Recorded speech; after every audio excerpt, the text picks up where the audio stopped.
to this brief introduction about my story. I'm sharing this story because it's useful in my profession. It's useful because people have asked me to share. Back, listening. If you've got any questions, please don't hesitate to leave the questions, because if you don't, this is how it went. We're no longer fit for purpose. I was devastated. So let's start with a stressful day at the office. And the stress was, of course, absolutely work-related.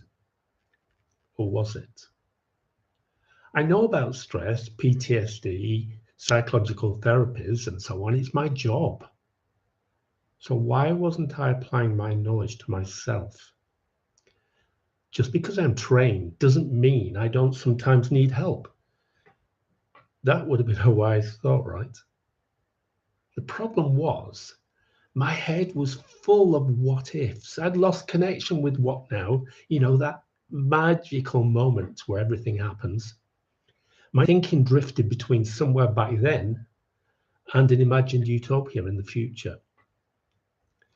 Statistically speaking, 74% of UK adults have felt so stressed over the last year, they felt overwhelmed or unable to cope.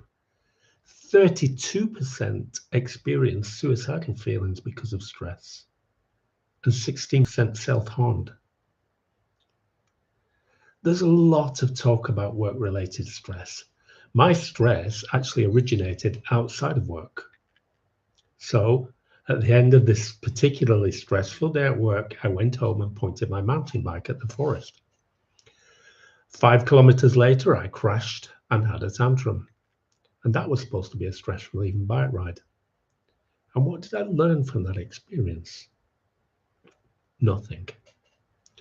My head stayed firmly buried in the sand and acted like I was okay, which worked because nobody interrupted my Oscar-worthy performance. A few months later, I crashed again. This time, a top of the tibia fracture followed by several weeks off work to recover. That was no big deal. A few weeks off work, okay, crazy way to get a few weeks off work, but But the thing was, a year later, I was addicted to pain relief medication. And then came a letter from a senior doctor. You have an appointment. Bring a friend, partner, husband, wife. Well, that wasn't worrying. Better polish my wheelchair, because me or one of our 3 under 7s has probably dropped food on it, or some other interesting substance. So there we are, sitting in the doctor's office on a beautiful spring day, sunlight flooding through the window. I'm sorry to tell you, Steve, that you shouldn't expect to leave your wheelchair again, ever. And then we were outside the hospital building, me and my partner, Sarah. And we were there outside the building in silence. The opiate addict was now officially confined to a wheelchair. And when that medical report landed on my employer's desk, I was called to an examination with an occupational health doctor. Fair enough, I suppose. He pushed me hard and more than once tried to get me to admit that I was no longer able to do my job. So I pushed back. Images of my partner, our young children, all the things that mattered ran on repeat through my mind until the doctor's voice dragged me back to reality. You are no longer fit for purpose. That's what he said. And then the meeting ended, it seemed to end abruptly with those words digging deep into every aspect of my being. The fog around me became so impenetrable that I lost my sense of self. So later, doctors challenged the pain with a cascade of interventions: minor surgery, medical processes, medications, physiotherapy, MRI, CT, X-ray. I'm getting out of breath, but you get the picture, right? It was all about the body. Interesting. And then a physiotherapist taught me how to breathe through the pain. I thought he was going nuts. Breathe through the pain, he said. And this, I later realized, was my first mindfulness intervention. And it had a remarkable effect after a few weeks of frequent practice. It didn't make me better, but it had an incredible positive effect. So while I was breathing through the pain, I noticed images and sensations from my past. In particular, when I felt depressive symptoms, hardly surprising given the circumstances, I always had heightened knee pain. And I didn't know at the time that knee pain is associated with depressive symptoms. The thing was, the medics didn't link those things together at that time, although they did respond to my depressive symptoms by offering sessions with a psychologist. So I wasn't the best patient around because a psychologist with another psychologist, that kind of ego thing got hold of me. But anyway, the psychologist asked me what I wanted. I said to get back to the way things were, but really she didn't need to tell me that there was no going back, whatever happened. Still, those sessions with that wonderful psychologist, it took a while for me to accept that, did help. But the pity was that they stopped after 8 sessions and I was offered a group program. So what was this group program all about? Well, I was no stranger to delivering group programs to young people and various community groups. But to be offered a place in a therapy group, to be honest, scared the hell out of me. I would be asked to share my vulnerabilities in front of people I didn't know, and people would judge. I had enough on my plate with my own problems. Why on earth would I want to get involved with other people's problems? Sounds a little selfish, right? And there was a bigger problem. One of the members of the group team was a nurse practitioner who specialized in pain medications. That should be a good thing, really. I'd heard that she didn't support the use of opiates for pain management. The addicted me had a meltdown about the possibility of my pain meds being interfered with or even removed. So let's just, for a little minute, let's think about addiction.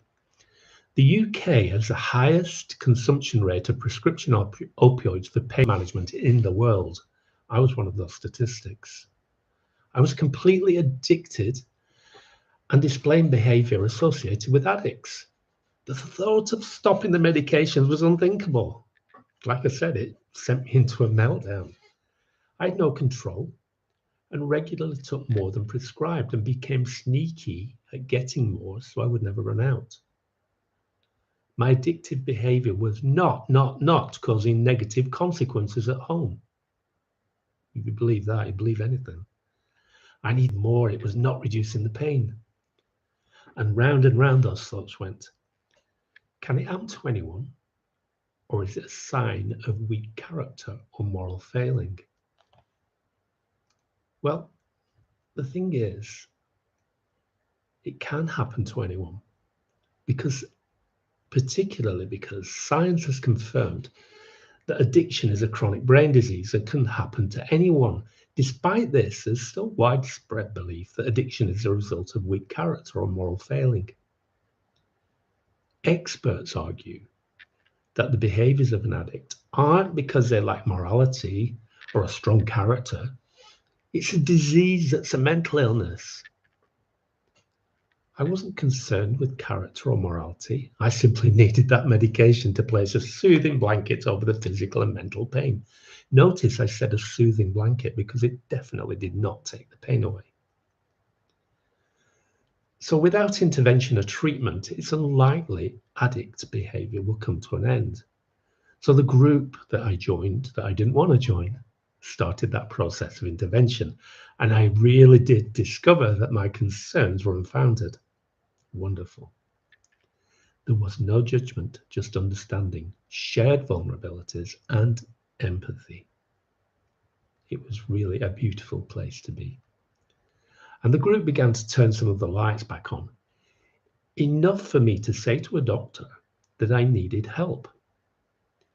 So the next 2 years, in my experience, were previously unimaginable. So think of the worst thing that you can that makes you want to scream or yell out loudly. I'm talking about the screech of fingernails on metal or a chalkboard. Anything that threatens your sanity, that threatens my sanity. Now multiply that feeling tenfold. Screech, multiply it tenfold. That's what it felt like coming down off those medications. It took 2 years to reclaim my body and sense of self. And I did it through mindfulness, personal development, coaching, talk therapy, group therapy, and most importantly, resurrecting my skills to help other people in all of these areas. I'd been a passenger in my life for a long time. At least that's how it felt. And I decided that that would never be the case again, not ever.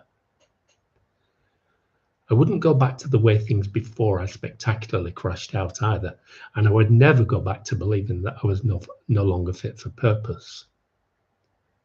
I have my family, a wonderful business, I ride my mountain bike 5 out of 7 days, and ski in the winter if there's enough snow. This winter's a little bit warm, there's not much snow.